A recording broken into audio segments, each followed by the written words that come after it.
If I showed you a formula that predicts with 95% accuracy when a leader will become a dictator, would you believe it? Because this formula exists, and it's been working for 3,000 years. It doesn't matter if it's a CEO, a president, or even your boss. The pattern is always identical. And once you understand this formula, you'll never look at power the same way again. I spent years studying dictators, until I realized I was looking in all the wrong places. The real answer didn't come from psychology. It came from someone who's been ruling for 3,000 years. Spoiler: he doesn't give a damn about your human illusions. The answer isn't in psychology books. It's not in academic studies. It's in a conversation I had with someone who lived this transformation in the most brutal and honest way than any human being in history. Stalin started as a revolutionary fighting for equality. Hitler was a frustrated artist who wanted to improve the world through art. Mao was a quiet librarian who dreamed of social justice.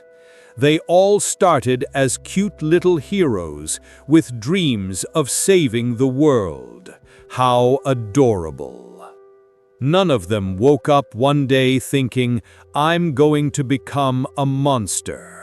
They had friends, people who loved them, genuine dreams of doing good.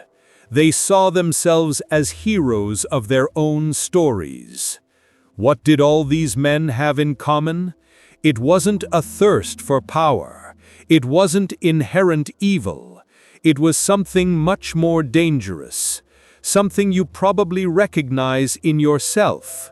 The absolute conviction that your intentions justify any means necessary.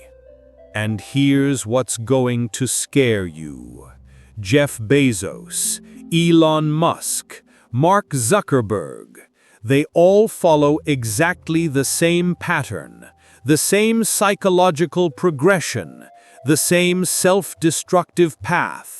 The same conviction that they're heroes fighting against an unjust system. But wait, it gets worse.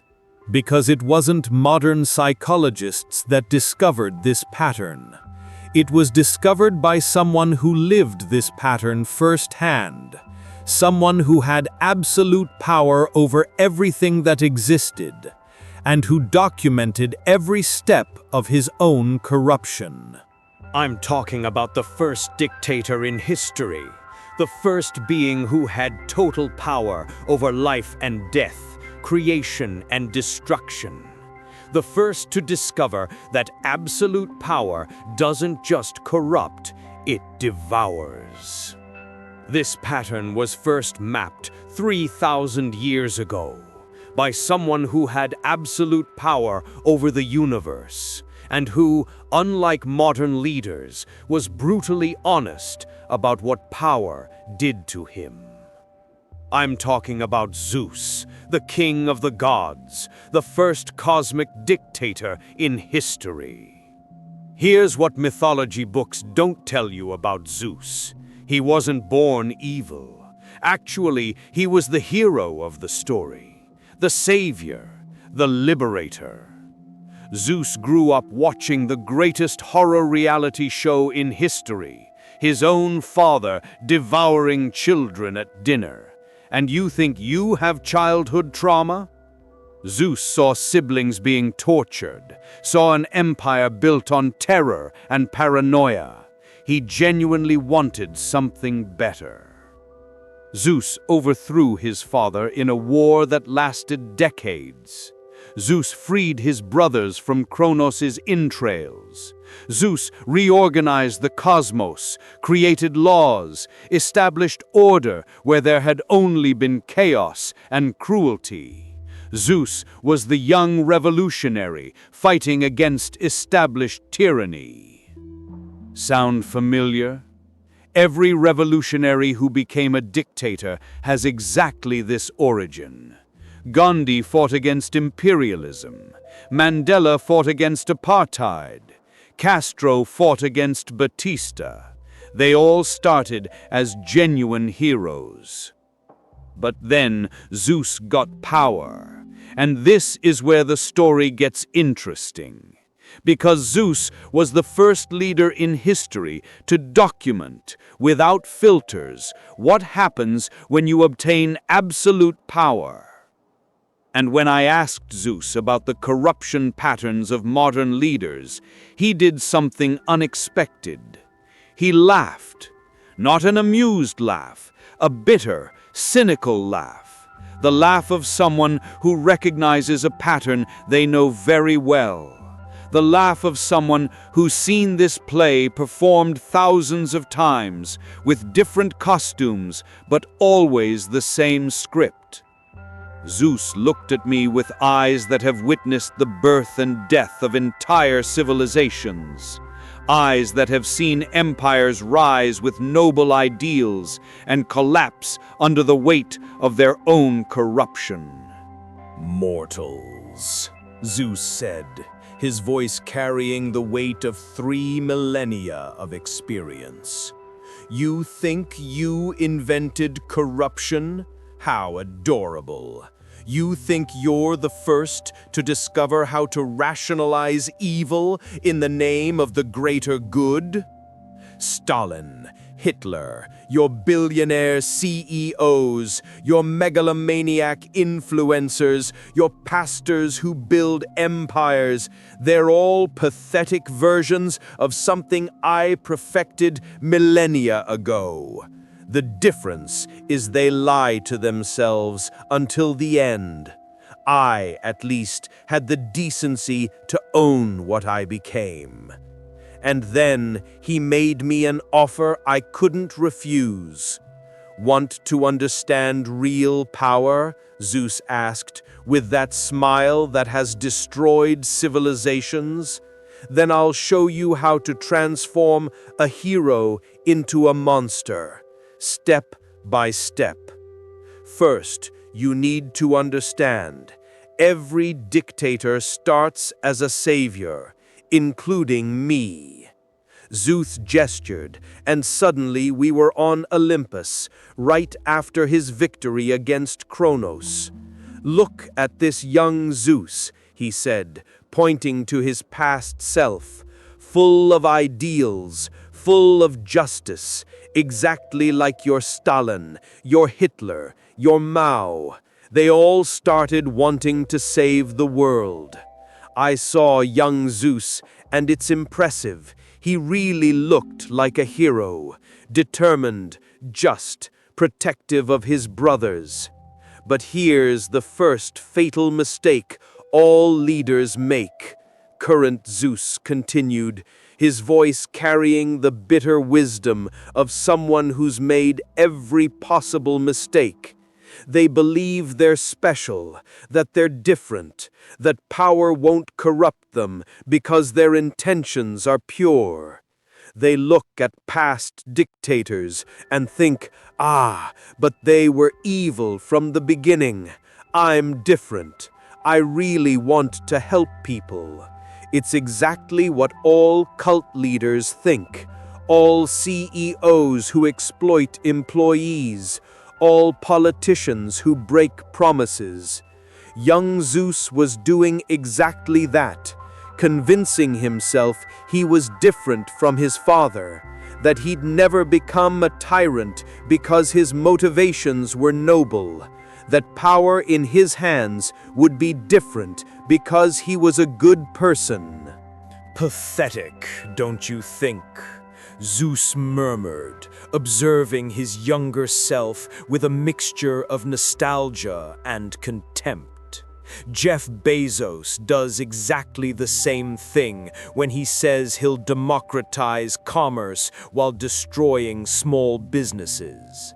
Elon Musk does this when he says he'll save humanity while treating employees like disposable resources. Mark Zuckerberg does this when he says he'll connect the world while profiting from our division. They're cute little excuses you mortals invent. The difference is, some have billions and can turn their little lies into global destruction. The moment we tell these lies, we genuinely believe them. And then you witness the transformation. It wasn't dramatic, it wasn't overnight, it was gradual, almost imperceptible.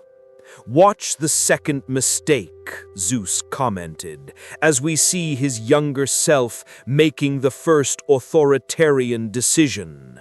The moment you decide the end justifies the means. Young Zeus was facing a minor rebellion, some remaining titans questioning his authority, and instead of dialogue, he simply obliterated them. It was necessary, young Zeus justified to his brothers, for everyone's good. Current Zeus snorted. "Did you hear that? For everyone's good?" Stalin said exactly that when he killed 20 million. Hitler said that about the Holocaust. Your CEOs say that when they fire thousands to increase profit. The transformation continued. Young Zeus began centralizing power. Temporarily, he said, just until things stabilized. Temporarily, current Zeus repeated, mocking. Every dictator's favorite word. Putin's been using it for 25 years. Xi Jinping, too. You know what the real translation of temporary is.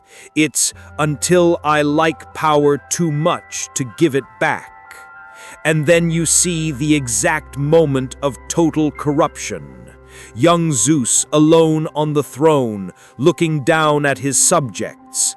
And for the first time, he doesn't see people. He sees chess pieces. There, current Zeus pointed. That's the moment when you stop seeing others as equals and start seeing them as resources to be managed. Bezos got there when he stopped calling workers team members and started calling them human resources. But here's what no history book tells you, Zeus said, his voice getting darker. Power doesn't corrupt. Power reveals. You see young Zeus, already completely transformed, looking in the mirror, and for the first time he smiles, not a smile of satisfaction, a smile of recognition. I was always like this, current Zeus explained. Power just gave me permission to be who I really was. Stalin was always a psychopath. Power just gave him the means. Hitler was always a genocidal narcissist. Power just gave him the opportunity. And your modern leaders? Zuckerberg was always a sociopath who sees people as data. Musk was always a megalomaniac who sees humans as obstacles to his vision. Bezos was always an obsessive hoarder who sees everything as something to be owned. The final image is devastating. Zeus, at the height of power, completely isolated, completely alone, surrounded only by flatterers who fear him. And here's the most pathetic part, Zeus concluded. In the end, we all end up alone, because absolute power requires absolute solitude. You can't trust anyone when everyone has reasons to bring you down. And this still happens today, exactly the same way, Zeus said, as the images of Olympus dissolved. Want to see? I'll show you your modern leaders following my script to the letter. Jeff Bezos started wanting to democratize access to books. Today, he monitors employees in the bathroom and prohibits unions, exactly like I monitor every movement on Olympus. Elon Musk started wanting to save humanity from climate change. Today, he calls critics pedophiles on Twitter and fires employees who disagree with him. Classic insecure dictator behavior. Mark Zuckerberg started wanting to connect the world. Today, he profits from genocide, misinformation, and social division, because he discovered chaos is more profitable than harmony. The difference between them and me? Zeus asked rhetorically. I admit I'm a tyrant. They still pretend to be heroes. But here's what should really scare you, Zeus continued, now with that smile that made titans tremble. It's not just world leaders following this pattern. It's anyone with power over others, and power, mortals, comes in many forms. Your boss, who started as a cool colleague and became a controlling micromanager after the promotion? Exact same pattern. That university professor who started inspiring and became a narcissistic despot who humiliates students. Same pattern. That influencer who was humble at the beginning and now treats followers like personal servants. Same pattern. Power doesn't choose. It doesn't matter if you govern a country or manage 3 employees in a store. The scale changes, but corruption is universal, because human nature is universal. And here's the part none of you want to hear, but I'm going to say it anyway. If you were in the position of these dictators, with the same opportunities, the same pressures, the same power, you'd do exactly the same thing. Because deep down, you're as human as they are, as flawed, as susceptible to corruption. The only difference between you and a dictator isn't moral character, it's opportunity. And the only difference between you and me is that I have the honesty to admit what I really am. So to recap, mortals, power doesn't corrupt, power reveals. The problem is you don't like what you see in the mirror. Every dictator starts as a hero, and all of you have the potential to become exactly what you say you hate. The difference between a leader and a dictator isn't character, it's opportunity. And the difference between a dictator and you isn't morality, it's power. Comforting, isn't it? Now I want you to be honest in the comments, Zeus said, his eyes gleaming with malicious amusement. What power do you have in your lives? Boss, parent, teacher, influencer? And most importantly, what are you doing with that power that's exactly what you criticize in others? But power over others is one thing. Power over yourself is something completely different. What if I told you there's a type of power that destroys you from the inside out without anyone else getting hurt? In the next episode, Hera will explain why intelligent people get trapped in relationships that destroy them, and why she, the queen of the gods, can't leave the worst husband in the universe. Spoiler, it's not for love, It's for something much more addictive than love. And before you go running off to criticize another dictator on the internet, remember this. I've been ruling Olympus for 3,000 years, and you know what the biggest secret of my success is? Zeus leaned forward, as if he were about to tell the greatest secret in the universe. I never pretend to be the good guy. You should try it, but I know you won't, because the illusion of being good is humanity's favorite drug.